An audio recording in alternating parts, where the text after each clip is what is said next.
Ruth Ellis, a name etched in the annals of British criminal history, captivated the nation with the tragic tale of her tumultuous life, sensational trial, and ultimately her fateful execution. Her trial for the murder of David Blakely in 1955 gripped the public's imagination, sparking intense debates of the nature of justice, the efficacy of the death penalty, and the treatment of women in the criminal justice system.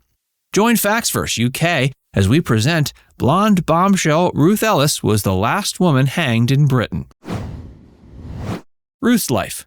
Ruth Ellis's early life was marked by challenges that shaped her tumultuous journey into adulthood. Born Ruth Neilson on October 9, 1926, in Rhyl, Wales, she was the fifth of 6 children in a working-class family. Her parents, Arthur and Elizabeth Neilson, struggled to make ends meet, and their financial difficulties often cast a shadow over the household. From a young age, she faced adversity on multiple fronts. Her parents' marriage was strained, and the household was characterized by discord and instability.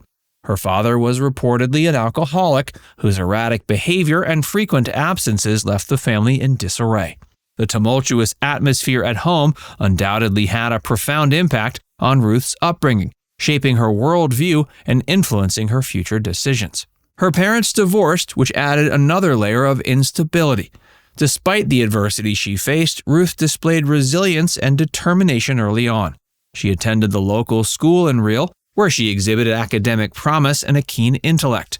But her education was cut short due to financial constraints, forcing her to leave school at age 14 and seek employment to contribute to the family's meager income.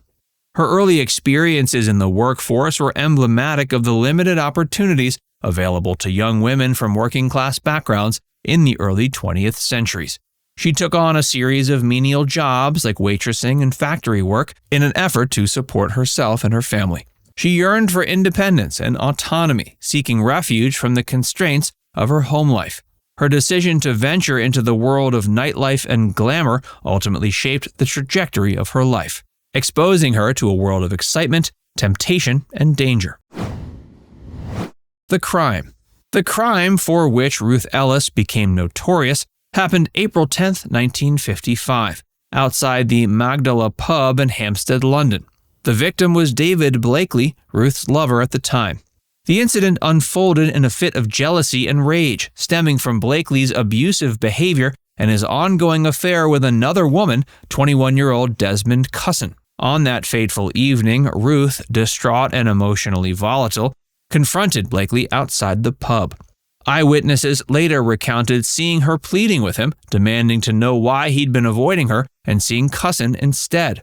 Blakely, known for his volatile temper and propensity for violence, responded callously, further enraging Ruth. In a moment of unchecked fury, Ruth brandished a .38 caliber Smith & Wesson revolver, which she had purchased earlier that day, and fired multiple shots at Blakely. The gunfire echoed through the quiet London street, sending bystanders fleeing in panic. Blakely, caught off guard by the sudden outburst, tried to flee but was struck by several bullets, collapsing to the ground in a pool of blood. The brutal nature of the crime shocked the public and captured headlines across the country. Ruth's actions were seen as the culmination of a tumultuous relationship marked by betrayal, violence, and despair. The trial. Ruth Ellis's trial in June of 1955 at the Old Bailey in London captivated the nation and remains one of the most infamous criminal proceedings in British legal history. It lasted 2 days, but its outcome had profound implications for the future of justice in the UK. The prosecution, led by Melford Stevenson, presented a case that portrayed Ruth Ellis as a cold-blooded murderer who acted with premeditation and malice aforethought. They argued that her actions on the night of April 10th were not the result of temporary insanity or a crime of passion, but rather a deliberate and calculated act of violence. Central to the prosecution's case was the testimony of eyewitnesses who had observed Ruth Ellis confronting her lover, David, outside the pub. Their accounts painted a vivid picture of a heated altercation, culminating in Ruth pulling out a revolver and firing multiple shots at Blakely as he tried to flee. The prosecution also presented physical evidence linking Ruth to the crime, including the .38 caliber Smith & Wesson used in the shooting. The gun, which Ruth had purchased earlier that day, was found at the scene of the crime, with her fingerprints and ballistic evidence matching the bullets recovered from Blakely's body. The defense, led by Aubrey Melford Stevens, adopted a strategy focused on mitigating Ruth's culpability by emphasizing her troubled mental state and the extenuating circumstances. They argued Ruth had been driven to temporary insanity by the cumulative effect of Blakely's abusive behavior and his affair with another woman. Ruth remained composed throughout the trial, offering little in the way of emotional expression or remorse.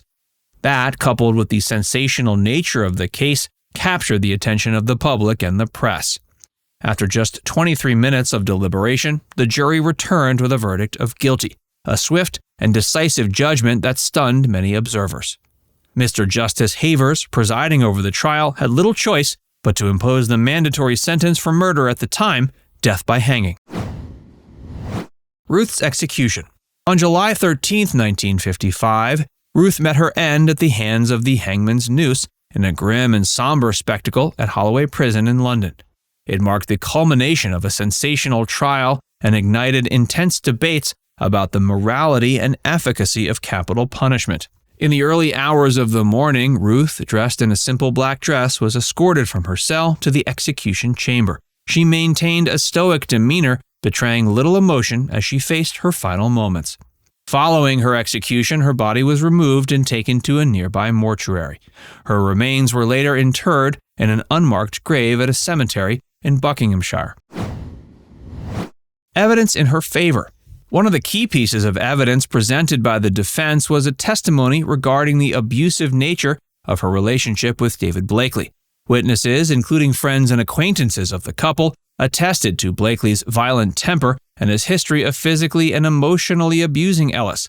These accounts painted a picture of a tumultuous and toxic relationship characterized by jealousy, manipulation, and control. Witnesses testified to Ellis's emotional distress and anguish upon discovering Blakely's infidelity, suggesting her actions that night were motivated by a combination of jealousy, betrayal, and psychological trauma. The defense also presented evidence suggesting that Ruth may have been suffering from a mental health condition, which could have impaired her judgment. Psychiatric evaluations conducted after her arrest indicated Ellis exhibited signs of emotional instability and psychological distress. They also pointed to the chaotic and volatile nature of the confrontation outside the pub, suggesting Ellis had acted in the heat of the moment without fully comprehending the consequences. Legacy. The hanging of Ruth Ellis on July 13, 1955, marked a pivotal moment in the history of the death penalty in the UK. Ellis's execution as the last woman to be hanged in Britain symbolized the culmination of a centuries-old tradition of capital punishment and sparked intense public debate about its morality, efficacy, and fairness. In 1965, after years of debate and legislative deliberation, the Murder Abolition of Death Penalty Act was passed, effectively abolishing capital punishment for murder in the UK. Now it's time to hear from you. Did you know about the details of Ruth's crime and hanging? Let us know in the comments section below.